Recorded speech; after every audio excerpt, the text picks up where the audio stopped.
Guys, I need one favor. Please rate and review this podcast on Apple. If you are listening to it on Apple, we'd be number one, but we don't have enough reviews. We got the downloads, not the reviews. It's bureaucracy. Help us. Every episode of The Gauge is brought to you by Bill Fick Ford and the WCRA. Who wants to be rodeo's next millionaire? It's time. That time again through the WCRA. You can win $1 million by nominating your rides or runs and earning points through the WCRA. Through the Triple Crown of Rodeo, the WCRA will award $1 million in cash prizes to any one athlete or collection of athletes who wins first place in any 3 consecutive WCRA major rodeos. $1 million is completely up for grabs. The Days of 47 Cowboy Games and Rodeo will be the second stop of the 2021 Triple Crown of Rodeo Series. The event will pay out over $560,000 and will be held July 20th through the 24th in Salt Lake City. Get this, there will be 0 entry fees, people. You heard me correctly. No entry fees. The only way to qualify for the Triple Crown of Rodeo event is by nominating your rides and runs with the WCRA. Use promo code GAUGE10 for 10% off your next nomination. Again, that promo code is GAUGE10 for 10% off your next nomination. To learn more, just visit WCRArodeo.com and learn how you can earn a spot at the Days of 47 Rodeo and possibly be rodeo's next millionaire. What? Guys, Bill Fick Ford is the #1 Super Duty dealer in the country for the 4th year in a row. You guys have heard me rant and rave about Bill Fick Ford for the absolute best buying experience in the car industry, truck industry. Bill Fick Ford's the place to go. I bet you remember the old ad where I said I was getting a new Super Duty. Well, here's the keys for that. Bill Fick Ford delivers, guys. No bull discounts, no bull interest rates, the best buying experience you can get. And if you are not local to Huntsville or the Houston area, he'll deliver it to you just like he did to me. Bill Fick Ford. It doesn't matter if it's your cowboy hat or your equipment. Your cowboy hat is part of your equipment. So when you show up feeling good, looking good, you're going to perform well. I never see us letting our foot off the gas because we're all gas, no brakes, and we work hard and we play even harder, and we want as many gold buckles as we can possibly get. We really live it and put everything we have into everything that we do here, whether it's working hard, riding bareback horses, playing on the boat. It's full send. What's underneath that hat and what's in your heart as a cowboy is what really matters.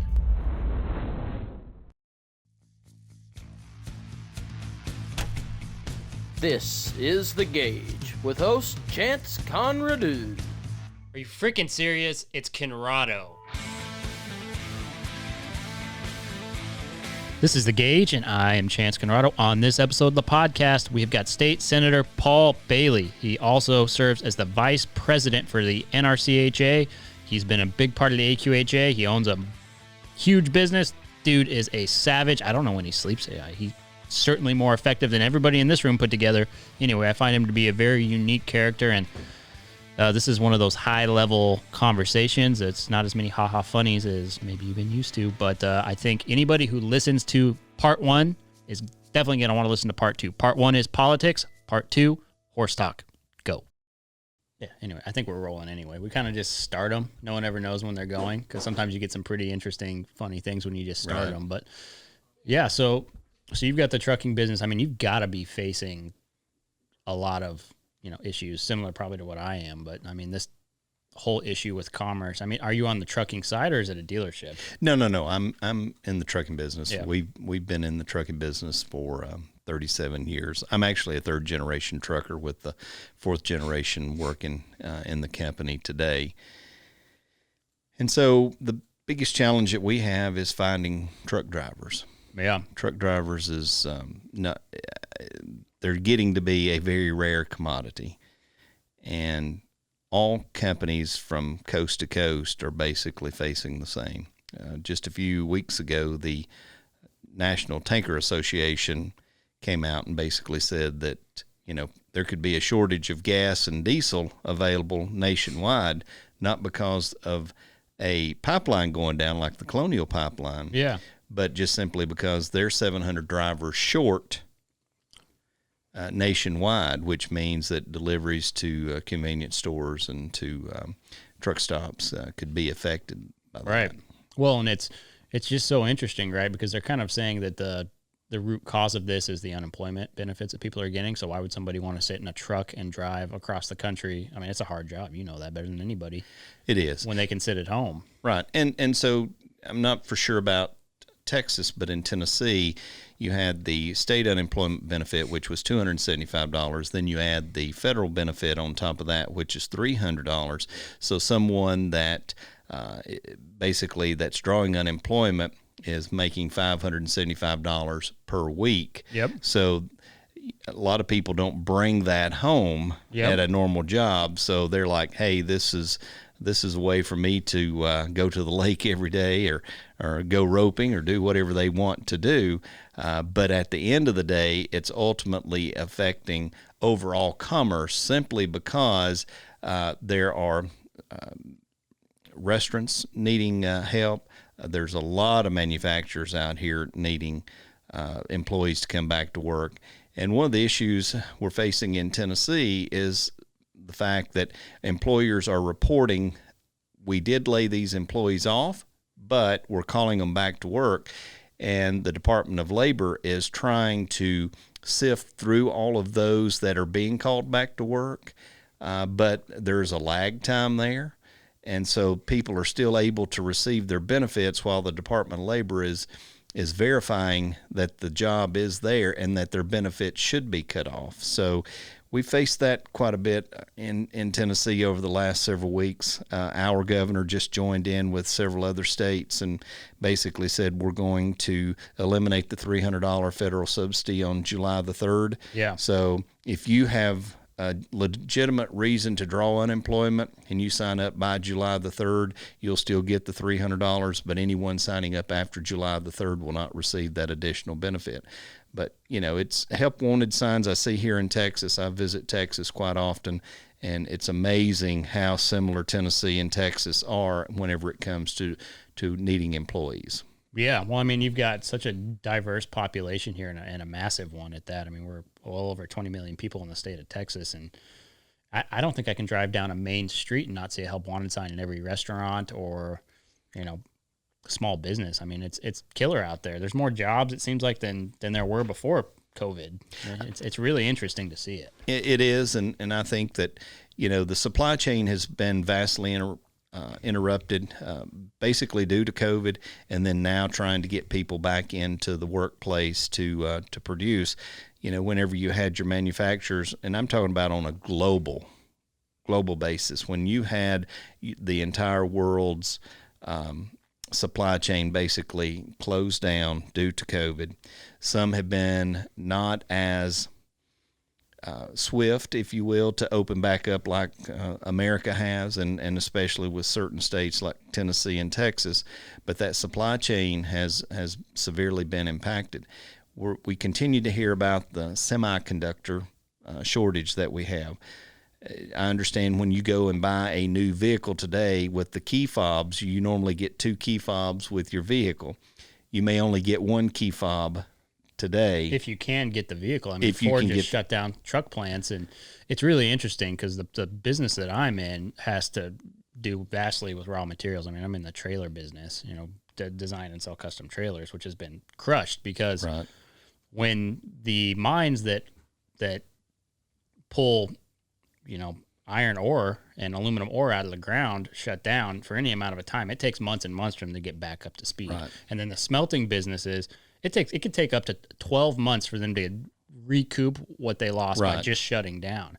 And so now it's affecting, because that's one thing I've noticed, like in the Western world, that just as a whole, it's a subculture, right? You know, and you being a part of other things, political and business, you know that better than anybody, and you still choose to be a part of the subculture like we all do. But they don't see some of that stuff, right? Because we're so closed off. Well, now they do, because you want to go buy a new Elite horse trailer, a new Cimarron, but good luck finding one, right? And if you do, guess what? It's going to be 30% more expensive than it was this time last year. You need a new F450? Great. Not going to probably find one. So now it's all hitting home for everybody. Yeah, a friend of mine that I visited with yesterday said that he'd ordered a new horse trailer a couple of months ago, and they told him that it would be January of 2022 before he would even see that trailer, if then. So I just think that the supply chain again has been disrupted. Then we had the container ship that got hung in the canal. Yep. I mean, that shut things down for a week. We've got all of those container ships trying to come into the ports, whether it be in L.A. or in Savannah, Georgia, which supplies the East Coast. Then you also had the ice storm in February. And so the ice storm affected production in our manufacturers just when they were starting to try to come back and get going again. Then all of a sudden you had the ice and snowstorm, which shut America down, or a large portion of America down. And then that's been another snowball effect as far as commerce is concerned. So it's you've got your employee shortage, then you've got your product shortage, and it's just basically rolling into what I'm seeing. And I think since you're in the trailer business, you're seeing this too, because you just mentioned a 30% increase on hyperinflations here. Well, and there's a special word that's being, if you know the term being thrown around, which is force majeure, which means all contracts are null and void. Right. They're getting that from their suppliers. Therefore, they're giving that to anybody who's in a retail type business. And then you got to pass that on to your customers or right. drowned. I mean, so it is a very difficult time. And I'm sure anybody who's went to buy a truck or a trailer, it's the same thing. I mean, you can't absorb costs. Like if steel goes up 138% like it just did, right? No one can absorb that. Aluminum goes up 36%, and then the following week another 36%. Sorry, your bloomer is a lot more expensive than it was last Tuesday. Right. It's just the way it is. Well, and we have the Peterbilt plant in Denton, and so I normally order about 20 to 25 new Peterbilts every year. So it started out, and this is whenever I realized the snowball effect from the ice storm. So I started out in February trying to order those trucks, and they were saying, well, you can get trucks April, May. Then all of a sudden, well, it's going to be June, July. I'm now August, September on getting Peterbilt trucks. And it has been, again, a culmination of from the ice storm to product availability that goes into the building of those trucks. And then I receive a phone call from the salesman in the dealership that basically said, we're going to have to increase the cost of those trucks by $1,000 just simply because there was a particular resin that they used to manufacture the trucks, that manufacturer, which was an overseas manufacturer, shut down again. And so they basically had to go and buy that manufacturer to open them up so that they could get the products, because if they didn't, then they were going to basically have to completely close the Peterbilt plant and probably the Kenworth plant as well, just because the available product wasn't there. Yeah, it's unbelievable, right? Because it seems like we're finally reaping what we sowed. Right. It's hard to say that correctly, but right. We're reaping the benefits of, or the lack of the benefits of, what happened decades and decades ago when all these regulations came through this country and forced all the manufacturers and steel mills out of this country. Right. Because I don't think we would be having this issue if it was made in America, made in America. It would be a different story. Reshoring. And that was something that 4 years ago that I think that we saw with the Trump administration. He was basically trying to, what we call, reshore the manufacturers back to America. Yeah. And so that we wouldn't be dependent upon all of these foreign countries with the supply chain that they supply to us. And so, it's when we can be self-sufficient. We have seen an increase in gas and diesel prices by at least $1 from a year ago to today. That's typical, though. As soon as you go from Republican leadership in the White House to Democratic leadership, I mean, it's historical clockwork. Gas prices always rise. They always rise, but if you see the reason why, it's simply because of the environmental regulations that they place on businesses. You had the pipeline that they basically just totally cut those folks off at the knees, if you will, to shut that down, and then meaning the Keystone Pipeline when they were trying to push that through. Absolutely. I cannot tell you how many people I've seen that just mindlessly flipping through Facebook. Man, I wish that Keystone Pipeline would have went through. We'd be singing a different song. Oh, absolutely. And so we become too dependent on foreign countries supplying goods and products to us.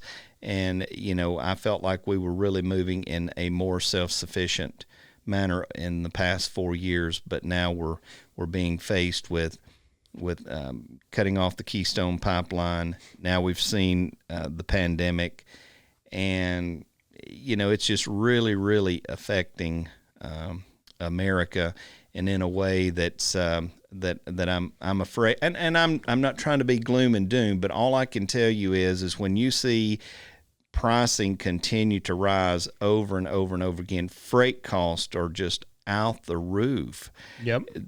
Inflation, I've been telling folks, inflation's not coming, it's here. We've just not experienced the final result of that inflation. And that's where I'm thinking that a year from now, things will look a lot different than what they do today. We're just trying to get caught up with the lag in manufacturing that we're needing. But at the end of the day, a year from now, when the catch-up takes place, then I think we're going to be in a different position with hyperinflation. Yeah. Well, I mean, and it all depends on who you subscribe to get your economical information. You've got people saying this is going to be a different country the wrong way, or, hey, give it till Q1 of 2023, and then we'll be flush with supply, and manufacturers, members of commerce, everything will have to come down to be competitive in the marketplace again. Of course, the issue you run into with manufacturers is then they tend to get greedy, but. Well, exactly. So that's one thing that we've been looking at as far as our trucking company is concerned, is we're not gouging our customers. And when I say gouging our customers, yes, we've seen increased cost with fuel, but we have a fuel surcharge, so it adjusts with the cost of diesel. We're also seeing rising insurance rates because of these nuclear verdicts. Just driving in here to your studio, there's a huge billboard out here that's got, if you're involved in a truck crash, call me. I can get you millions of dollars. Oh, yeah, we're in sue happy culture. Yep. Yeah, exactly. So we've seen increased insurance rates, and then back to the employee and the driver. We've had to increase driver pay, driver benefits, and so all of that has increased our overall company cost. Tire prices have increased. But again, we have tried our best to toe the line as far as our pricing is concerned with our customers, because at some point in time, I do think the pendulum is going to swing back. Yes, you're going to be into inflation, but at the same time, there's going to be a shortage of freight out there that will ultimately, those companies that have gouged their customers or gouged the manufacturers, those manufacturers are not going to continue to pay those high prices. No. Well, and if you play long game in your business, right, if you're a big player, like obviously you guys are a big player, you wouldn't be in business that long. I've been able to build my company to be a big player in a short amount of time. Mm-hmm. But you almost want this just a little bit, right? Because then because there was a time where there was so much going on in the trucking business just recently that every mom and pop could go out, finance a couple trucks and get in there. And then what they do is they undercut the companies that have been doing it forever. Same with me, being undercut by small outfits, or more manufacturers come on that maybe shouldn't be in the manufacturing game, and things like this. What they do is they weed out those companies. And then when it's all done, the real players remain. Mm-hmm. So, I mean, there's good and bad to it if you can subscribe to any kind of positivity right now. Right. And I agree to that. So it's just I've always had a philosophy that I want to be paid for what I do, but at the same time, I want to be fairly compensated, and with that, I want my customers to feel like that they're getting a value for their service, and therefore they will be willing to continue to use me through the good times and the bad times without them wanting to come back when we've seen the recessions in the past and basically force me to cut my rates. And I've seen that. I've had customers call me. 2008, 2009 is a prime example. Customers were calling and basically saying, "Hey, I've got so-and-so that will haul this load for me, $250 cheaper than what you're hauling it for." And I basically have had to say, let them do it. Yeah. Let them do it. Now, I want to remind you that company's probably not going to be here in the coming months. Yep, absolutely. And so you have to remind them of the value, and it's kind of like, well, we're wanting to save money. I get it. But at the same time, this is a long-term relationship. Long-term relationship with companies. Absolutely. And it's tough to explain to an end user of anything, whether that be a service like yours or a product like mine, that all these things aren't actually, they're hurting us worse than maybe they even are the end user. Because yes, you're having to pay more, but we're having to absorb more to be able to make it where you can afford these things, which means we're actually making less at the end of the day. Right. So it's a tricky.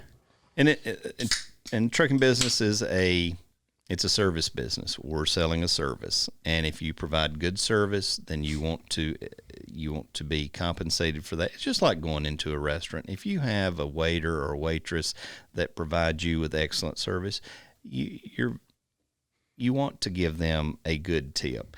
But if they provide you sorry service, then you know what? It's always left there on the table as to what kind of service that you get. Yep. Facts. Absolute facts. Now, here's an interesting thing, kind of a segue. You're also serving in the political realm, right? You serve on the state level in Tennessee, and I do. What I'm wondering is what do you encounter with all of this on that state level? How involved are the states in kind of what's transpired over the last 18 months, and how do you guys meet and try to tackle these complex issues? I mean, in a place like Tennessee, not too unlike Texas as far as kind of the swing of the pendulum as far as the politics go. It's a very similar red state, so just a lot less people, but similar cultures too. Right. So I serve as a state senator from Tennessee. I represent 6 counties in Middle Tennessee, which Middle Tennessee is usually considered between Nashville and Knoxville. And so I'm basically right between 85 miles east of Nashville and west of Knoxville. So I'm right in a sweet spot. And Tennessee has been really aggressive over the last 10 years.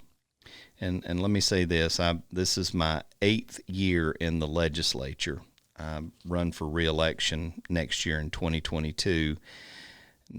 I serve on a 4-year term as a state senator. I currently chair the Commerce and Labor Committee, which is Department of Commerce, it's Department of Labor. We have oversight over those, economic community development, public utility boards. So it's a very diverse committee with a lot of responsibility. So I go back and say in the past 10 years, Tennessee has been very aggressive. When the Republicans took over the state house and the state senate, and we had a Republican governor at the time by the name of Bill Haslam, who his family is the founder of Pilot Oil Company. So if you see the Pilot truck stops, the Flying J truck stops, the Haslam family owns those. Well, that doesn't suck. No, I mean, but he was, basically he was the wealthiest politician in America. Bill Haslam was the wealthiest politician in America until Donald Trump came along. Yeah. So Donald kind of knocked him down to number 2. As far as politicians coming into politics, right? There's a couple of them who probably left a little richer, right? From the other side. From the other side. But so Tennessee, whenever the Republicans took over the legislature and the governorship, they started immediately doing things that would cause Tennessee to be an economic boom. We did tort liability reform, especially on workers' compensation. We started cutting taxes. I mean, we've cut over $1 billion in taxes over the past 8 years. We have eliminated the death tax. There was it was called a hall income tax. We eliminated the hall income tax. There's so many incentives that we put in place that today, I mean, there's companies from all across America moving to Tennessee. We've actually become the new Michigan, the new Detroit, because we have Nissan that has a huge plant there. General Motors now has their largest manufacturing plant in Tennessee. We have Volkswagen in Tennessee. Then we have so many supply chain manufacturers in Tennessee. And this has just been a culmination of where we created an environment for these companies to come to Tennessee and to open their doors to be able to do business. We've moved regulations out of the way. We took away red tape just so that these businesses could come and thrive. And even during the pandemic of last year, we continued to see businesses move from California, move from Illinois, move from New York, move from New Jersey into Tennessee to open up a new facility, a new manufacturing facility, because they like the environment that Tennessee has created. We are one of the top 5 best managed states in the nation. We have zero debt. We have zero road debt. We are a pay-as-you-go state, so when we want to build new roads, we pay for those roads as we build them. We want to build new state buildings, we pay for that. And so our pension fund, our state employee pension fund, is fully funded. It is one of the, again, we're in the top 5 pension funds in the nation as far as being fully funded. When you look at Illinois, you look at California, you look at several of these other states, they're basically writing IOUs and putting it into their employees' pension funds to because they've taken that money and they've used it in other areas, and they didn't use it wisely. But Tennessee has been using their money very wisely, and so we've just created an economic boom that is unlike any that I've ever seen. Yeah, well, and I mean, you've got very prominent figures moving to Tennessee, much like Texas. You know, you've had a lot of high level political people move to the Nashville, Memphis area, leaving California. You know, like the Ben Shapiro's come to mind, moving to Tennessee to, one, get away from California for very apparent reasons, but 2, because there's a lot less red tape in a state like Tennessee, and they can thrive there. So it's interesting, right? So if you're part of this state like Tennessee, that's just an economical melting pot, right? There's tons of growth, and you may not think of Tennessee like that, but I mean, it is. Yeah, I mean, I've done my research. Tennessee is quite an amazing place to be as a business owner, as a paid employee, as an entrepreneur, anything. You know, that's why people are relocating there. And individual rights. You know, this year we passed constitutional carry. So if you're a Tennessee resident and you want to carry open or concealed, as long as you've never been convicted of a felony, and as long as you've not been arrested recently for 2 DUIs or stalking an individual, you can carry inside the state, open or concealed. Did you guys get a lot of pushback when trying to get that passed, or was it overwhelmingly kind of a positive thing? No, you always have the naysayers relative to doing what we call constitutional carry.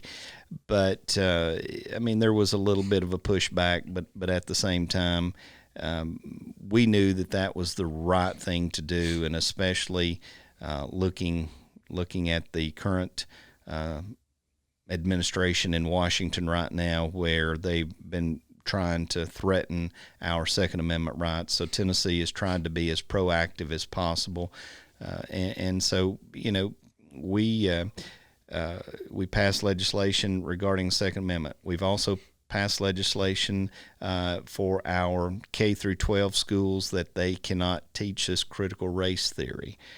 There's been some criticism about that, but critical race theory basically teaches that.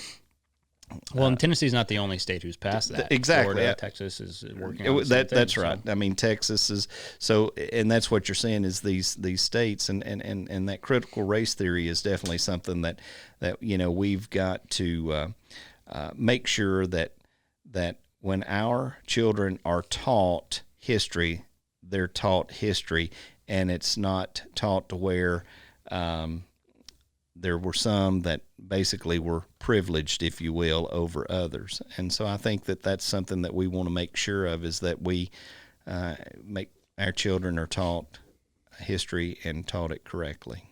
Yeah, I mean, it's interesting, right? Take Civil War, for example. You look at the Civil War, and 400 some odd thousand Union soldiers died, and a large amount of them were of the race that were trying to be protected. And it's just interesting to see, like, yes, there's bad things that have happened in our history, right? Every country, like, for God's sakes, doesn't even matter which country. Like, there's atrocities across the board. But the United States was founded by and large to become a haven for people. And it just boggles my mind that there's a whole segment of the population. Now, a lot of them, as far as your civilians, just your day-to-day civilians, they don't understand the basic principles of all that. But these politicians who are trying to get rid of it, they're doing it strategically and for a reason. And I mean, it's a dangerous thing. It very dangerous. And again, I keep pointing back to Washington and Washington is just totally broken. I mean, it is just absolutely broken. I had an opportunity to run for Congress about 4 years ago, and had a lot of my supporters that encouraged me to run, and I basically said, "Why? Why do I want to go to Washington?" So you can get nothing done. So you can be a tour guide. I mean, seriously. I mean, several members of Congress from Tennessee are very close to me. I've served with some of them in the state legislature, and I have conversations with them about Washington, and I mean, it's like they're up there trying to do the right thing, but they're basically just shut down. I mean, Nancy Pelosi shuts them down. She ostracizes them. Despite what she may say on television about how she's trying to work on a bipartisan legislation, members of Congress will tell you that if they're on the Republican side, their voice is not being heard in a way that it should be being heard. And so they can cry all they want about how that they're trying to reach across the aisle. At the end of the day, based on the conversations my congressional members are telling me, they're not doing that. And that's a shame. We all lose. America loses by not having that bipartisanship. And that's the sad thing. Don't you feel like there's slowly but surely kind of a turn in the tide? Because a few decades ago, not even that long ago, I mean, the cool, the trendy thing to be, the running against the grain was to be a classic liberal, right? Right. Yeah, for the people, the things were different, right? Right.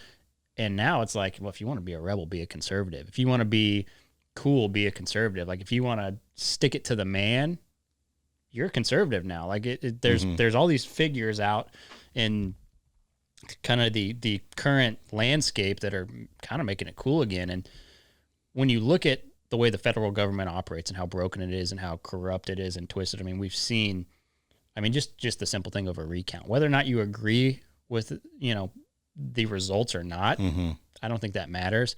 But the fact that the recounts are being buried so much, that's a prime example of mainstream media will not cover.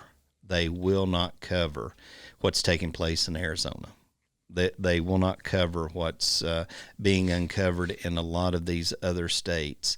It's just they are basically covering up for what I feel like was one of the most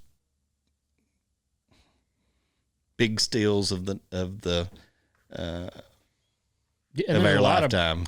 Whether or not it's true, there's a lot of people who have that opinion, but the fact that, and I don't know, do you blame the right for allowing them to be steamrolled so easily? I mean, they that's the one thing. Power is seized when power is available. Right.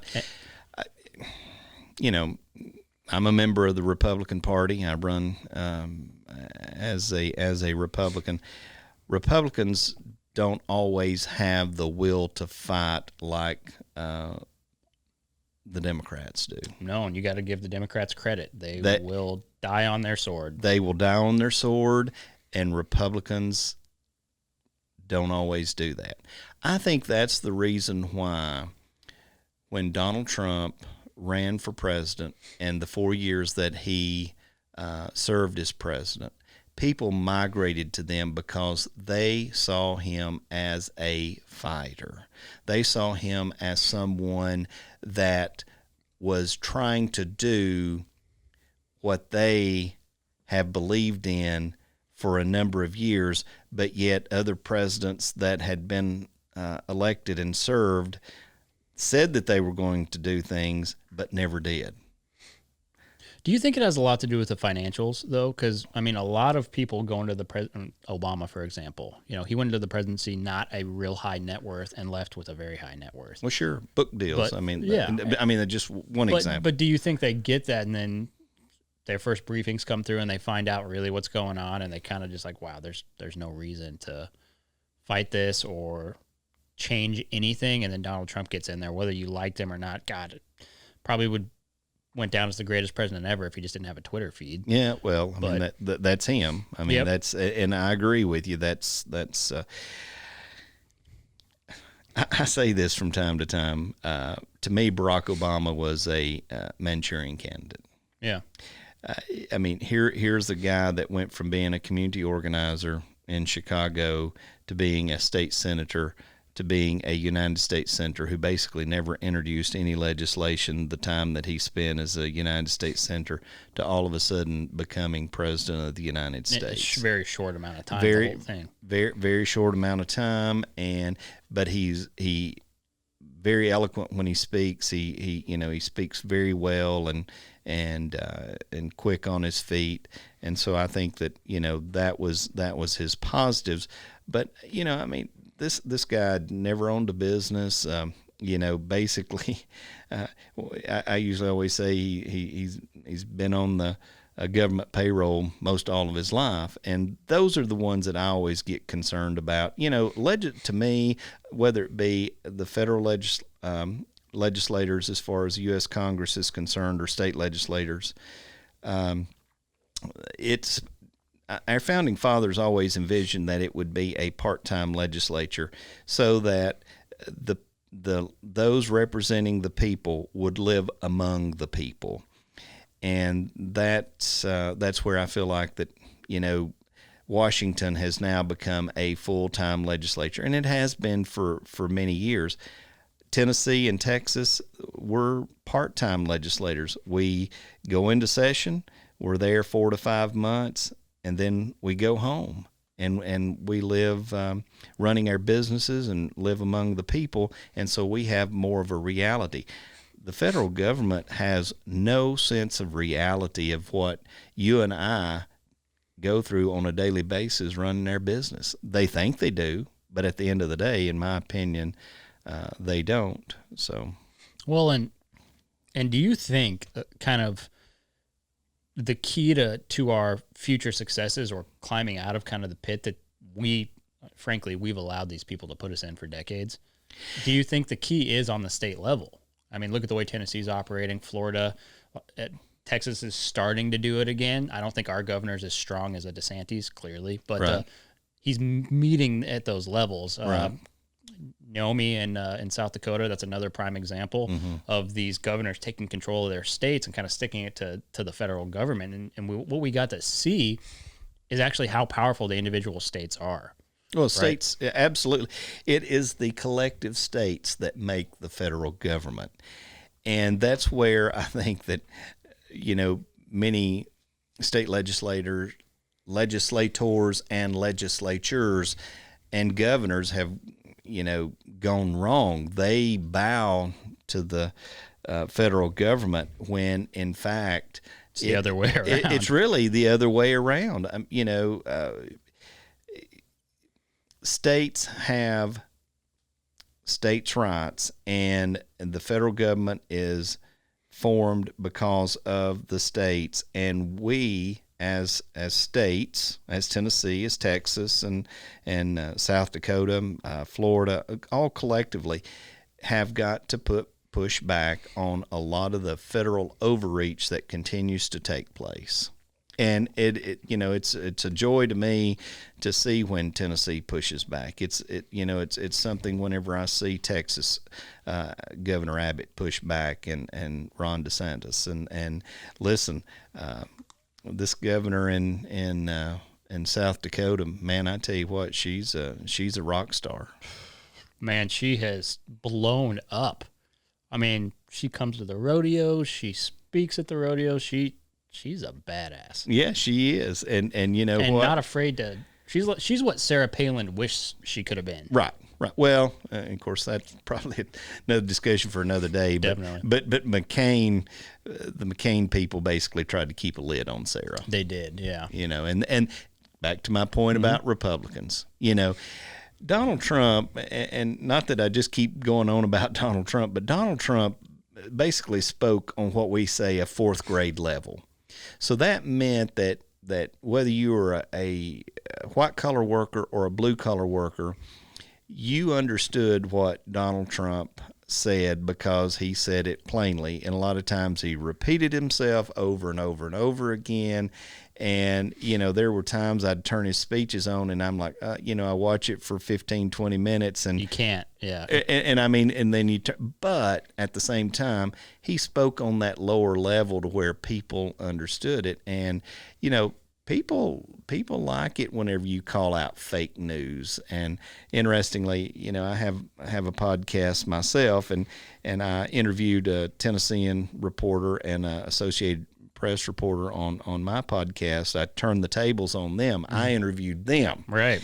And that was one of the questions. And I could see them, you've got cameras in here, so I do not film my podcast, but they went to squirming when I asked them about fake news. And they basically were trying to deny the fact that, that it exists in media? That it exists in media. And, of course. And so it had, what was interesting though, the Washington Post just that week, it had to retract what they had said about Donald Trump during the election, and they had to walk it back. And so I was able to use that example and say, so how do you counter this when the Washington Post retracts what they had said about Donald Trump and basically was saying that it was not true, but yet now they're saying that it is true. And I said, that's the reason why media gets such a bad... it does, but it doesn't seem to stop it. I think people get numb. Well, and retractions work probably for 20% of the people, and the rest of them aren't going to look at that. They're going to grab the initial, and I think Washington Post is synonymous with this. New York Times synonymous. They just are.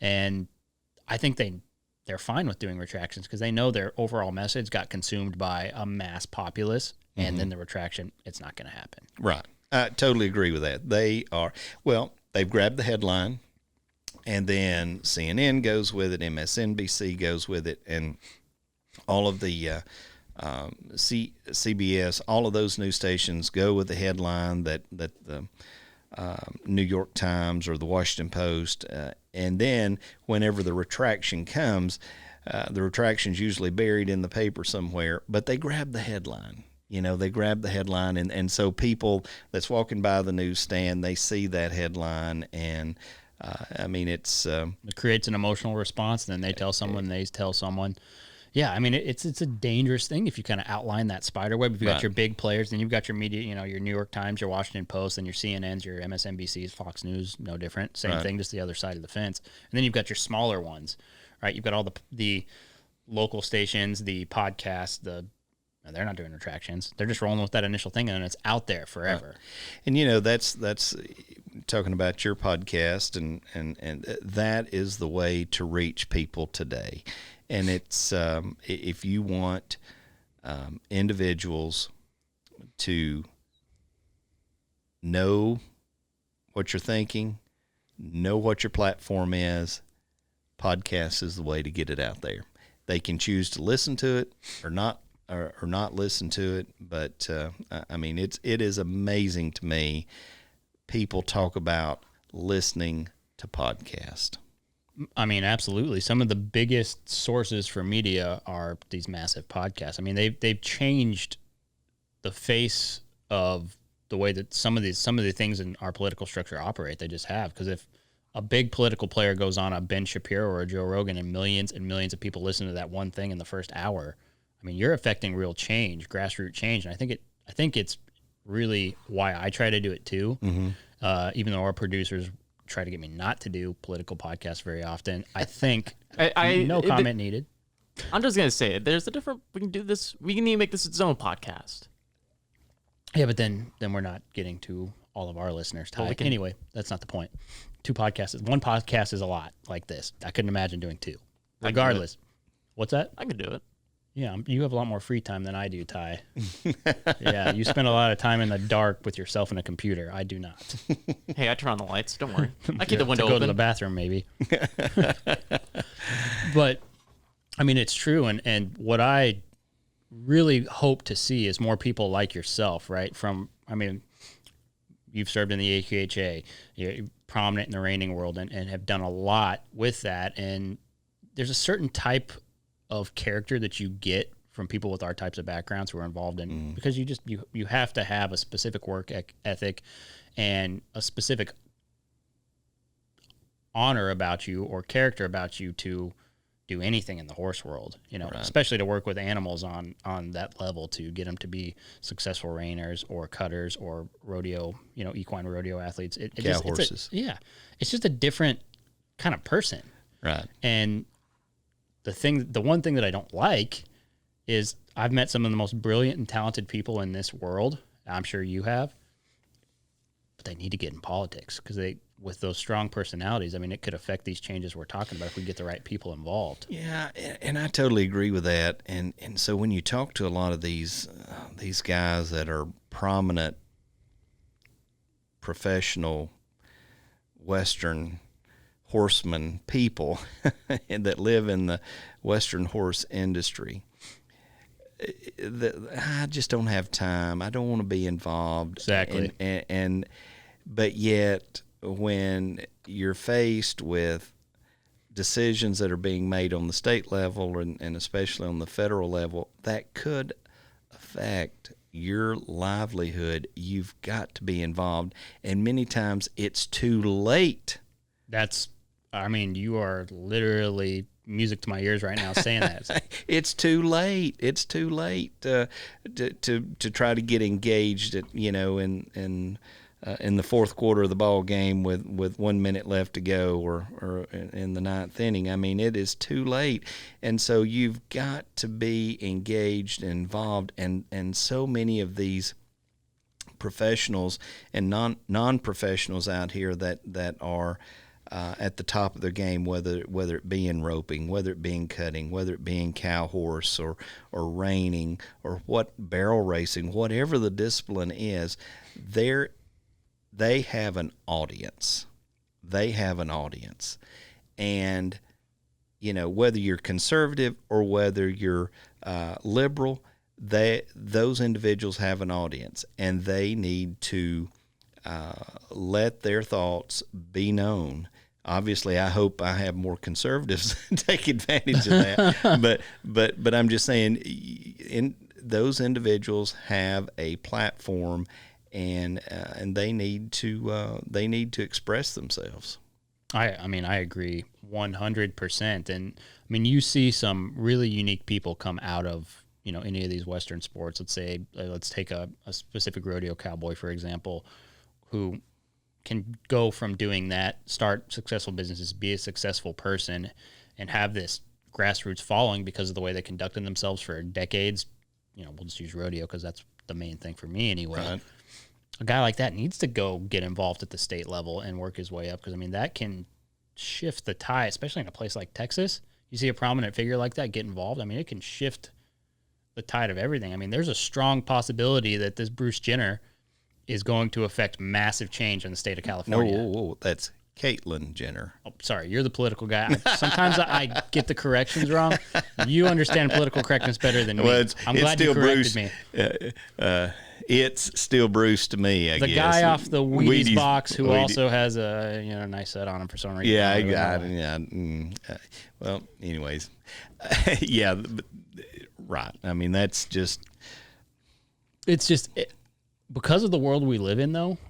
I think it's good. I mean, to see like this figure that is supposed to represent everything that's on the left, transgender, a Kardashian thing. I mean, just he's all that, she's all that, it's all that, whatever that is. Right. And then it's over here on Fox News talking about grassroots conservatism and how they're going to change the landscape of California to be good for small businesses, to lower taxes, to fix the state that's been damaged by the politicians there. I mean, I think that's the 2021 version of guerrilla warfare on liberalism.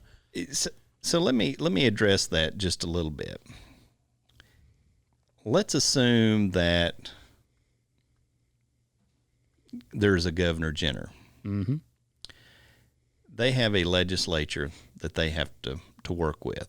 A lot of the policies and laws that have been put in place in the state of California was driven by those in the legislature. I know that some of the governors that have come before have had those certain policies, but a lot of the crazy things that you hear as far as laws that they're trying to pass is coming out of the legislature. So let's just say there is a Governor Jenner. They've got to work with that legislature and to try to roll back some of the environmental policies that they have just stifled the farmers. I mean, I don't know if people realize how huge farming is in California. It's gigantic. It is enormous. California provides so much produce to the entire nation and to the entire world. They just don't realize that. And those farmers, those ranchers that are basically in that valley that stretches from Los Angeles to San Francisco, they're good, hardworking, conservative people, and yet you have discussion about trying to turn off their water that they're going to use for irrigation. I mean, you turn off that water, you can no longer go buy strawberries. You can't buy strawberries. You can't buy blueberries. You can't buy carrots. You can't buy, just on and on and on, lettuce and just any kind of produce that you walk into your read local. The box on the strawberries, the blueberries, and the raspberries you buy. They all come from freaking California. Right. All of them. Exactly. And so, I mean, it's just cherries. I mean, it's just on and on and on. And yet, there's a fight over whether or not that they're going to turn the water, allow the water to be used for the farmers to irrigate. Now, they would rather some little snail get that water rather than the farmers that need it to feed America. But how does a vegan justify that? Most of their vitamins come from fruit. Well, you just buy it at the grocery store. Yeah, well, that's where they just spontaneously come to be at the grocery store, I guess. So I think we're solving California's problems. Yeah, well, I tell folks all the time, if Washington would just come down and look at what Tennessee's doing, this nation would be a lot better off. And I would challenge anyone from in the legislature in California to come look at what Tennessee's doing, try to implement some of those same policies as Tennessee and Texas, and I think that their states would be a lot better off. All right, guys. Be sure to tune in for part 2 when we get into the horse stuff. We talk about Cow Horse and then all the inner workings of that organization and some of the great growth that it has seen. Go to part 2. This has been The Gauge, hosted by me, Chance Conrado, produced and edited by our guy Ty Yeager. Shout out to the executive producers Dustin Pointer and Cody Denton. Marketing and content produced by Riley Chone. Our theme song is by Shay Ashshire and the Night Howlers. Make sure to rate and review this podcast as well as follow The Gauge on Twitter, Instagram, and Facebook. And make sure to subscribe to The Gauge wherever you get your podcasts. We'll see you guys next time.